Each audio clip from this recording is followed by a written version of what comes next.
table tennis club decided to organize a competition. The goal was to search the jungle for ping pong balls.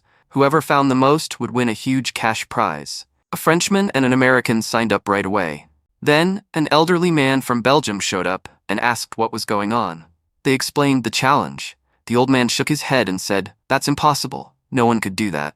Then he paused and added, "But if this is the last thing I do before I die, I'll give it a try." The others thought that was a bit dramatic, but they let him enter. First, the Frenchman went into the jungle. 3 days later, he returned with 1 ping pong ball. Impressive. Next, the American went in. After a full week, he came back with 3 ping pong balls. Incredible. Finally, it was the old Belgian's turn. 1 week passed, then 2 weeks. No sign of him. After 3 weeks, the bushes suddenly parted. Out stumbled the Belgian, clothes torn, covered in blood and bruises. Tucked under his arm were 2 enormous balls. The Frenchman and the American stared and asked, "What on earth happened?" The old man replied, "What kind of idiot organizes a competition to search for King Kong's balls?"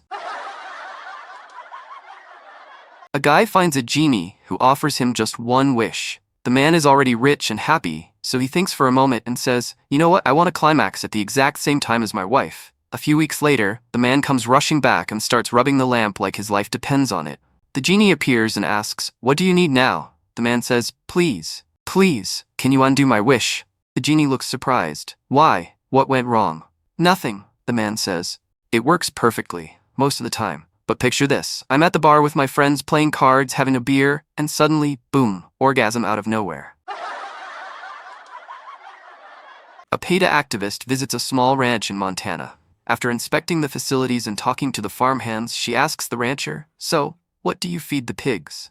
"Well," the rancher says, "pigs don't need much. I give them kitchen scraps and food from the fridge that's about to spoil." The activist gasps, "That's a serious violation of animal rights. You're abusing these animals. I'm filing a complaint. You'll be fined."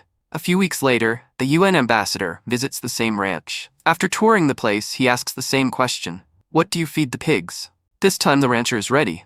The finest food around.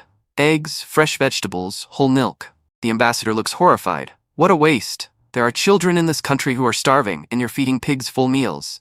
I'm reporting you. You'll be fined." Another month passes and a third man shows up. After walking around the ranch, he asks, "So what do you feed the pigs?" The rancher sighs and says, "Look, every morning I give each pig $5 and they eat whatever they want."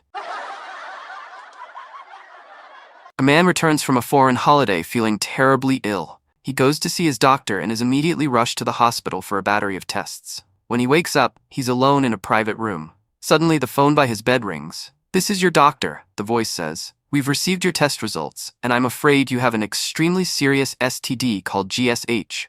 "GSH," the man cries. "What is that?" "It's a combination of gonorrhea, AIDS, syphilis, and herpes." "Oh my God," the man panics. "What are you going to do, doctor?" "Well," the doctor says, "we're putting you on a strict diet of pizza, pancakes, and pita bread." "Will that cure me?" the man asks desperately. "No," the doctor replies, "but it's the only food we can slide under the door."